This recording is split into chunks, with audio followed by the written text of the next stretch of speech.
David Brewster here with an episode of 3 for All, and this is the 50th episode special. And just like I did with Chordplay, when we hit 50 episodes, I thought I'd kind of make a special, episode of 3 for All. And I have to say, I'm completely blown away at all the just continued, views and likes and comments and shares, the Patreon supporters, the social media, fans or whatever on Facebook, and on YouTube too, of course. But thank you. This channel has just kind of blown up this year. And for those of you that don't realize it, I just started, kind of putting this channel together, and I haven't even been doing this a year yet, but I hit monetization and the numbers have just been going up every month since I started this. So thank you, every one of you. Whether you're just watching my videos or you're literally, chiming in with comments, or maybe a Patreon supporter. Whoever you are, thank you for helping make this channel, grow and happen. I have had a lot of requests from viewers, just asking for some of my licks or some warm-ups, and I had people asking for some of my music, and I kind of shared a little bit in the 50th episode of Chordplay, and I thought I would do a similar thing here for 3 for All. And the interesting thing about this lesson is, unlike a lot of the people I've focused, on famous players and solos and stuff in previous episodes, I really couldn't tell you what they were thinking or how they came up with whatever the lick was. But in this episode, since we're looking at my licks, or a batch of my licks, I can literally tell you exactly what I was thinking and how it came about. And, I had some different ideas as far as, how I might do this. And then when I thought about it, I thought, no, I think I'm just going to tap into myself and kind of share, some of my own ideas that I feel are kind of unique. The first lick actually comes from a song from the band Dantalion, and the song's called Don't Take the Tundra.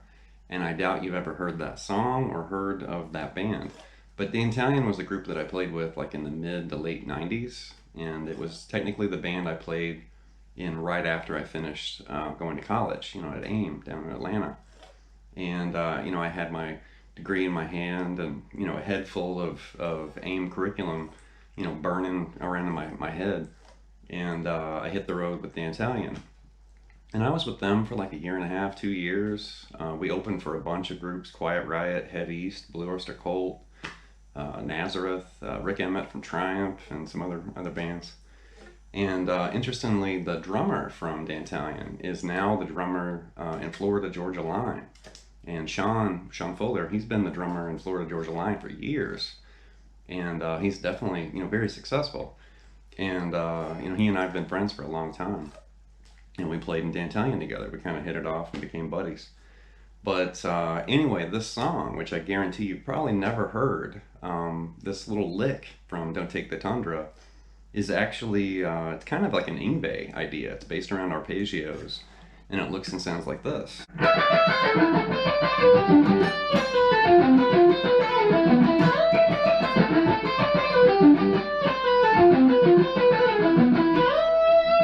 So it definitely has kind of an Yngwie, feel or sound to it. And it's technically outlining A minor, G, F, and E. And if you're familiar with, surf guitar, it's the same chord progression from Walk Don't Run, from the Ventures, but played obviously more in a Malmsteen kind of fashion. But really slowly, we're doing this. So right there's your A minor. And then we're getting ready to play, in G, but I kind of use this little hammer-on pull-off move.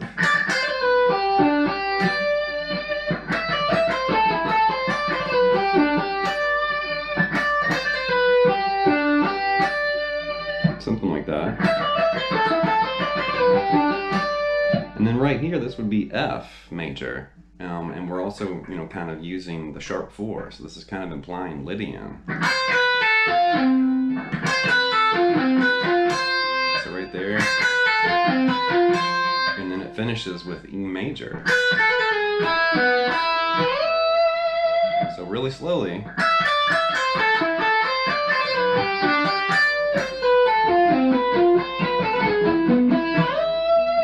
Go a little bit slower.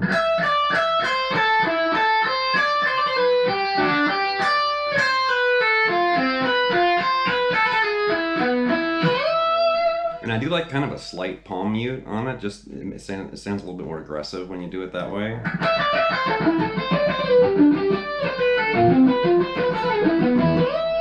The next lick, this actually came from my old lick book, and when I was in school in Atlanta at AIM, I had the idea to get a binder and make some sheets of like blank notation and tab paper, and just start writing like a lick every day. And nobody told me to do it. I just started kind of doing it on my own. And then when I actually cornered one of my instructors and told him what I was doing, he looked at me and he was like, "That's amazing. Keep doing that. That's perfect. Everybody should be doing that."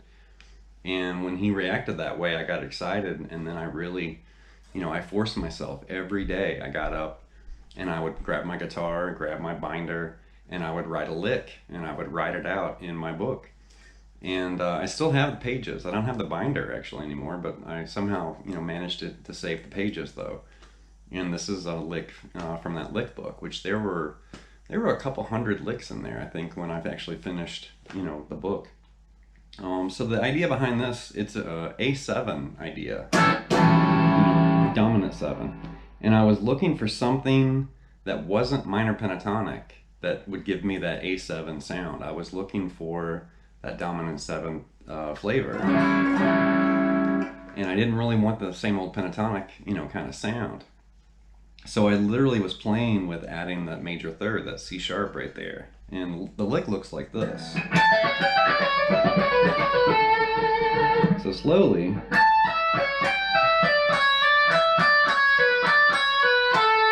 and that would basically function over A7.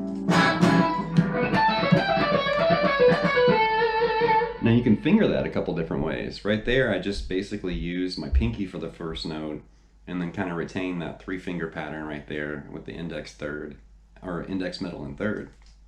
And I do remember when I wrote the lick, that's how I fretted it at that time. And I was still kind of struggling with getting used to using my third and pinky together. So this is the original fingering.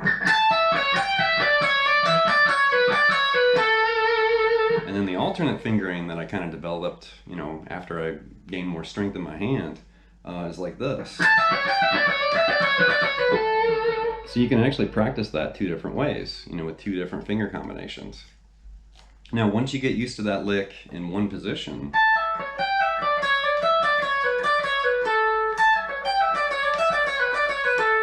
the next thing I did is I started moving it through octaves, and it became more of like a stretching exercise at that point. So then it became this.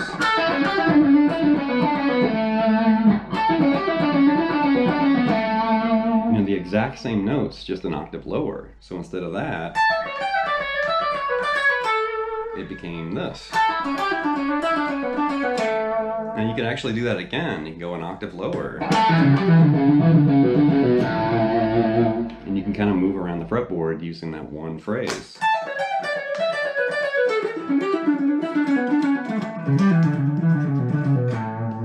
Now, I don't want to freak anybody out, but when I originally wrote this, it wasn't in the key of A. It was actually in the key of E. And the reason I moved it to A for this lesson is to make it a little bit easier, because that's a big stretch when you play it in the key of E.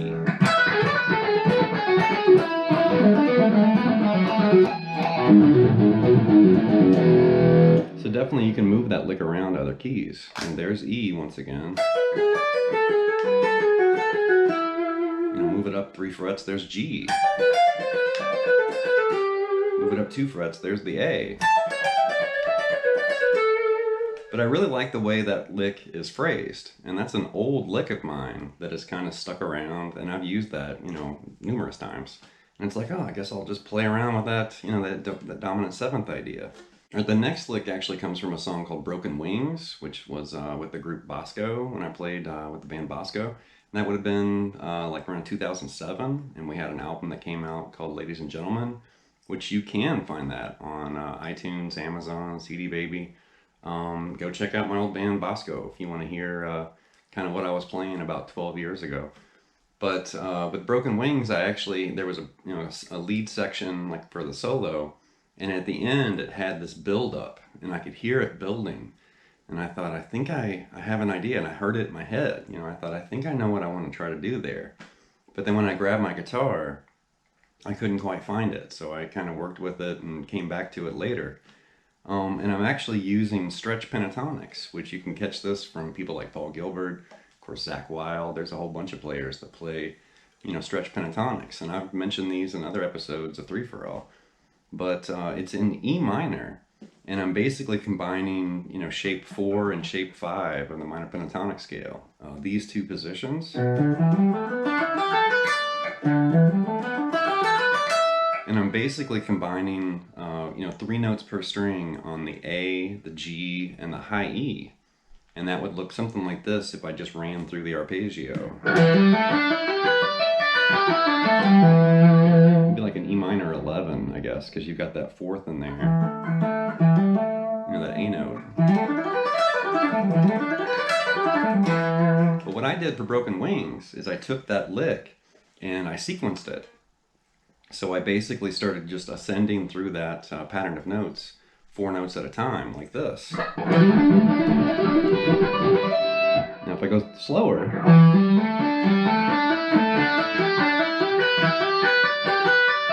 and it's just this rolling, kind of ascending, crazy legato lick. And you could also hybrid pick that too, if you wanted to hybrid pick the G. You can hybrid pick the G and the high E right there. Here's a bonus lick from my own lick bag, I guess. And this is kind of a variation of the Nuno Betancourt kind of string skip tapped arpeggio. And I distinctly remember, I was kind of playing around with some of his licks, and then I stumbled on this, and I thought, whoa, that's kind of interesting. And then I expanded on it from there. So you can definitely hear this and like Get the Funk Out, He-Man Woman Hater, if you want to hear Nuno's original, version of this lick. It's a very famous, shred guitar lick. But I changed it to a, different position, and I kind of reworked, his idea in a different way. So I basically put it in the key of E, and I had this melodic idea I wanted to kind of flesh out with the tapping. And then I also thought, well, what if I moved it through just like a 1-4-5? So it's going to move between E, A, and B. This idea moves through a 1-4-5 in the key of E. So we're going to hit E, we're going to hit A, and then hit B. But I'm also kind of changing the top. So the left hand is technically doing this. And then your tapping hand is going to do...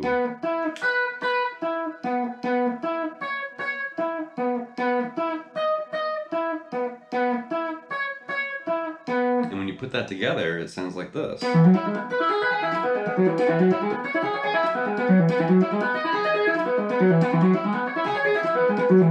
With a little bit more distortion, a little faster.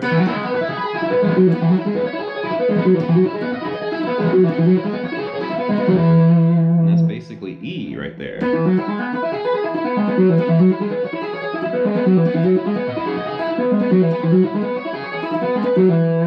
And then everything is going to move over a set of strings, and it changes to A.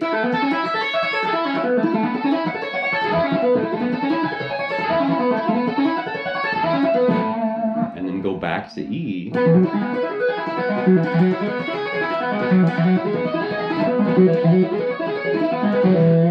then when it changes to B, we're just going to visit B, very briefly. And then move back to A briefly. And then it moves back to E.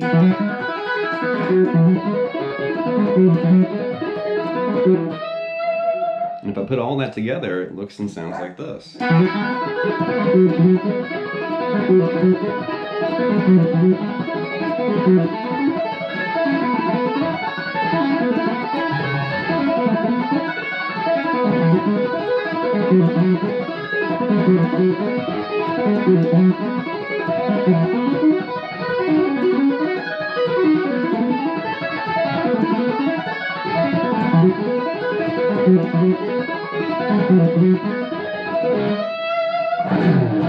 That's going to wrap the 50th episode of Three for All, and I definitely want to thank everybody again for just the continued, views and likes and support and the excitement. There's definitely a lot of excitement in the air, and I definitely wanted to let everybody know I have a ton of ideas. I've been, kind of taking notes and noticing requests and things like that from viewers, And I still have a giant pile of stuff that I originally had kind of set aside to create into lessons. So there's no shortage here. There's plenty there's plenty where this came from, basically. So I do have some new ideas I'm going to try in the new year too, some different directions with a few ideas I'm going to throw out, and of course build more content, material, and lessons. So leave some feedback and some comments, and please subscribe to Late Night Lessons, and I'll be back before you know it with more Three for All and Chordplay and Brewster's Millions of rants and everything else very soon. Thank you.